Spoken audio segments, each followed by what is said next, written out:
प्यारे बच्चों, मैं हूं शंकर सर और आरएसएस एजुकेशन ग्रुप में आप अध्ययन कर रहे हैं यूपी बोर्ड क्लास 9th में वर्णित चैप्टर कबीरदास के साखी का। तो आइए कबीरदास के साखी का भावार्थ सहित अध्ययन प्रारंभ करते हैं। देखिए, यह आपका चैप्टर पार्ट 2 है और पार्ट 1 में मैंने आपको कबीरदास के कुछ दोहों का वर्णन कर दिया था। तो कबीरदास के दोहों का अध्ययन जब आप प्रारंभ करते हैं तो सर्वप्रथम आप संदर्भ लिखते हैं। संदर्भ के अंतर्गत कौन से लेखक, कौन से कवि और कौन से चैप्टर से आपकी यह कविता ली गई है उसका आप वर्णन करते हैं। और प्रसंग के अंतर्गत किसके विषय में कवि कह रहा है उसका वर्णन करते हैं और उसके बाद व्याख्या करते हैं। तो मैं आपको दोहों का बारी बारी से अध्ययन कराऊंगा। तो आइए अध्ययन प्रारंभ करते हैं।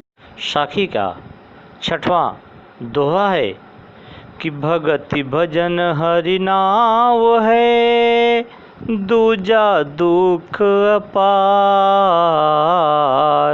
मनसा वाचा कर्मणा, कबीर सुमिरन सार। अर्थात कबीरदास जी कहते हैं कि भगति भजन हरि नाम माने नाम है, भक्ति करना भजन करना हरि का नाम है, दूजा दुख अपार, दूजा माने दूसरा, दुख अपार दुखों का कारण है। कबीरदास जी कहते हैं कि इस संसार में ईश्वर का नाम लेना, ईश्वर का भक्ति और भजन करना ही हरि का नाम है और दूसरा अपार दुखों का कारण है। मनसा मन से, वाचा वचनों से, कर्मणा और कर्म से, कबीर सुमिरन सार।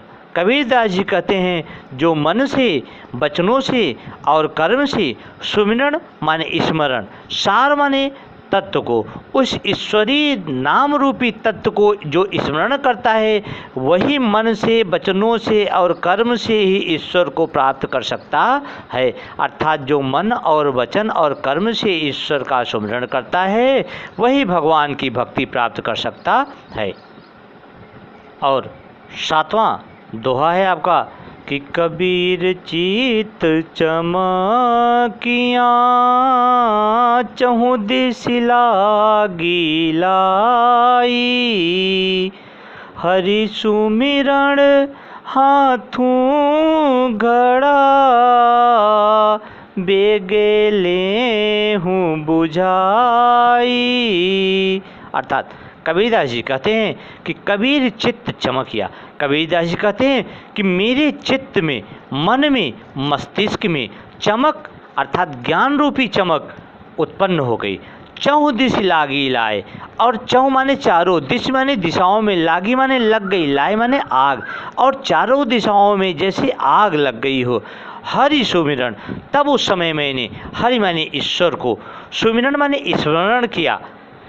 हाथों घड़ा, जिनके हाथ में एक ऐसा घड़ा है, बेगे माने शीघ्र, ले लेंगे, बुझाए, जिसे वे हाथों में घड़े को लेकर शीघ्र ही आकर इस अग्नि को बुझा देंगे। अर्थात जो अग्नि चारों तरफ प्रज्वलित हो रही है उस अग्नि को बुझा देंगे, जिससे कि मेरे अंदर का ज्ञान में, मेरे शरीर में ही समाहित रह जाए। इस प्रकार से कबीर जी व्यक्त करते हैं। 8वें दोहे में कबीरदास जी कहते हैं कि आषाढ़िया झाई पड़ी, पंथ निहारी निहारी, जी बढ़िया छाला पड़ा, राम पुकारी पुकारी। अर्थात कबीरदास जी कहते हैं आषाढ़िया यानी आँखों में, झाई अर्थात काली परछाई जैसी पड़ गई, पंथ माने रास्ते को, निहार देख कर, जी भड़ियाँ और मेरी जिह्वा में छाला पड़ा, पीड़ा होने लगा, दर्द होने लगा, छाला पड़ गया, राम पुकार पुकार, और भगवान का नाम ले लेकर मेरी जीवा में छाला पड़ गया। इस प्रकार से कबीर व्यक्त करते हैं। और 9वां दोहा आपका है कि झूठे सुख को सुख कहे, मानत है मन मोद, जगत चबैना काल का, कछु मुख में कछु गोद। इस प्रकार से कबीरदास जी कहते हैं कि इस संसार में लोग झूठे सुख को सुख कहते हैं, अर्थात जिसे सुख की प्राप्ति नहीं वह भी उसे सुख कहता है। मानत है मन मोद, मोद माने आमोद प्रमोद में, प्रसन्नता में मेरा मन ऐसा मानता है। जगत यह संसार चबैना है, अर्थात ग्रास है काल का, मृत्यु का, यमराज का।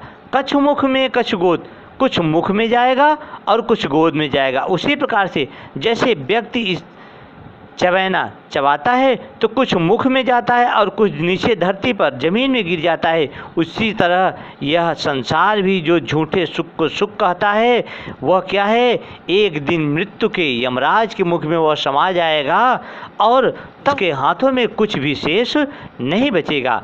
ऐसा कबीर इस दोहे के माध्यम से कहते हैं।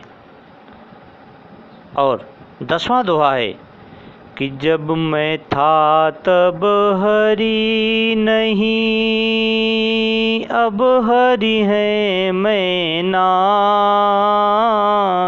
सब अंधियारा मिटी गया, जब दीपक देखा माय। अर्थात कबीरदास जी कहते हैं जब मैं माने अहंकार, जब मेरे अंदर अहंकार था तब हरि नहीं, तब मेरे आत्मा में मेरे हृदय में ईश्वर का वास नहीं था। अब हरि है मैं नाय, अब मेरे अंदर हरि अर्थात परमात्मा का वास है और मैं अर्थात अहंकार मेरे अंदर नहीं रह गया है। सब अंधियारा मिट गया, मेरे हृदय का सारा अंधकार, अज्ञान रूपी अंधकार मिट गया अर्थात समाप्त हो गया। जब दीपक देखा माय, जब मेरी आत्मा ने, मेरे मन ने इस ज्ञान रूपी दीपक को देखा, इस ज्ञान रूपी दीपक का साक्षात्कार किया, तब मेरे अंदर का सारा अज्ञान रूपी अंधकार मिट गया अर्थात समाप्त हो गया।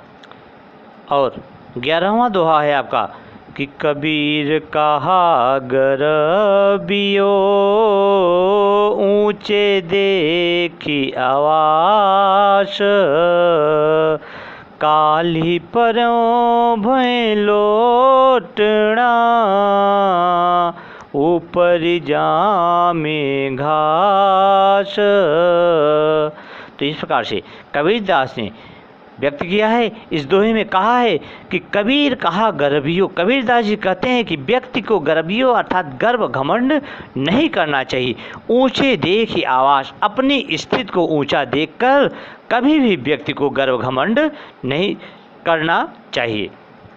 काल ही परों भय लौटना, क्योंकि काल ही परों का आशय होता है कल परसों आने वाले भविष्य में। भोएं यानी भूमि जमीन में, लौटना लेट जाएगा, ऊपर जामे घास, लेट जाने का अर्थ है मृत्यु को प्राप्त जब हो जाएगा तो ऊपर जामे घास, तो तू भी मिट्टी में मिल जाएगा और तेरे ऊपर भी घास उग जाएगी। जामे अर्थात उग जाना। तो इस प्रकार से कबीरदास जी कहते हैं कि व्यक्ति को अपना आवास अर्थात स्थित ऊंची देखकर कभी भी गर्व घमंड नहीं करना चाहिए।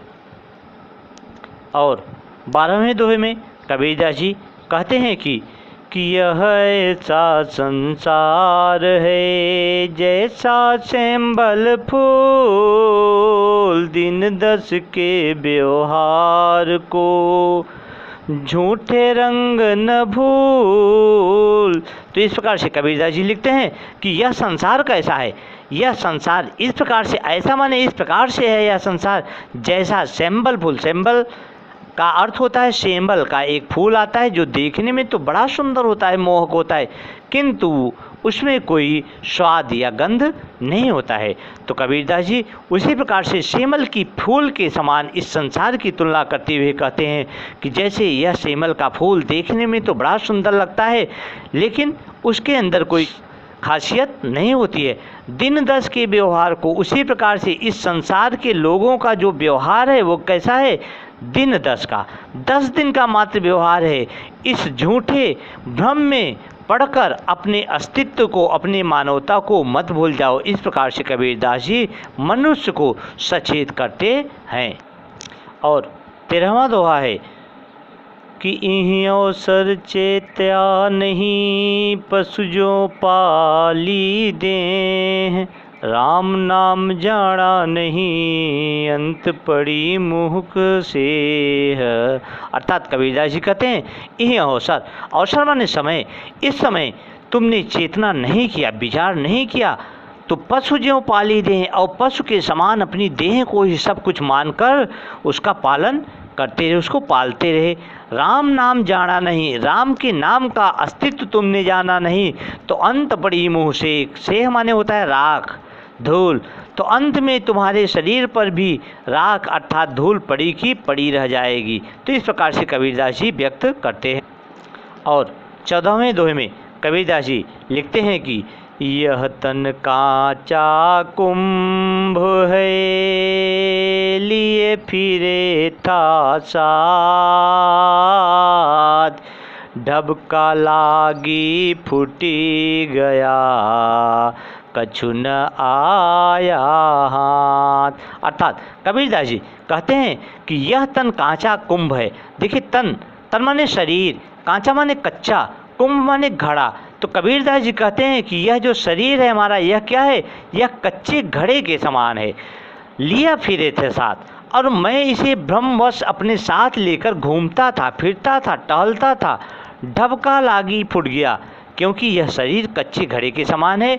तो जिस प्रकार से कच्चा घड़ा जरा सा ढबका माने धक्का लगने से फूट जाता है, उसी प्रकार से यह शरीर भी शीघ्र ही नश्वर है, इसमें से आत्मा बाहर निकल जाती है और यह शरीर समाप्त हो जाता है। कछु ना आया हाथ, और अंत में हमारे हाथ कुछ भी शेष बचता नहीं है। इस प्रकार से इस दोहे में कबीरदास जी अपनी बात को व्यक्त करते। और साखी के अंतिम दोहे अर्थात 15वें दोहे में कबीरदास जी कहते हैं कि कबीर कहा गरबियो, देहि देखी सूरंग, बिछड़िया मिलिबो नहीं, ज्यों का चली भुजंग। अर्थात कबीरदास जी कहते हैं कि व्यक्ति को गर्व अर्थात घमंड नहीं करना चाहिए। देह, इस शरीर को देखकर सुरंग, इस शरीर के सुंदर रंग को देखकर व्यक्ति को कभी भी गर्व और घमंड नहीं करना चाहिए। बिछड़िया, क्योंकि इस शरीर से जब आत्मा निकलकर बाहर हो जाएगी तो बिछड़िया मिलवे नहीं, दोबारा उस आत्मा का इस शरीर से मिलन नहीं होगा। ज्यों कांचली भुजंग, जिस प्रकार से केचुल से भरा हुआ भुजंग अर्थात सर्प अपने उस केचुल को जब छोड़ देता है तो दोबारा उसको देखने आता नहीं है, उसी प्रकार से हमारा यह नश्वर शरीर है। तो आज की वीडियो में आपको मैंने शेष बचे हुए दोहों का अध्ययन कराया, और पार्ट फर्स्ट में मैंने काव्य सौंदर्य के तत्व में आपको रस, छंद, अलंकार, भाषा और शैली का अध्ययन कराया था। सेम वही काव्य सौंदर्य के तत्व इसमें सम्मिलित हैं, तो आप उसी को देखकर इसमें लिख सकते हैं। तो बच्चों, आशा है यह वीडियो आपको पसंद आई होगी। अगर वीडियो आपको अच्छी लगी हो तो सब्सक्राइब, लाइक और बेल आइकन की बटन को ओके करना ना भूलें, और अधिक से अधिक अपने मित्रों को, दोस्तों को शेयर करना ना भूलें। तो आज के लिए बस इतना ही। Thank you so much.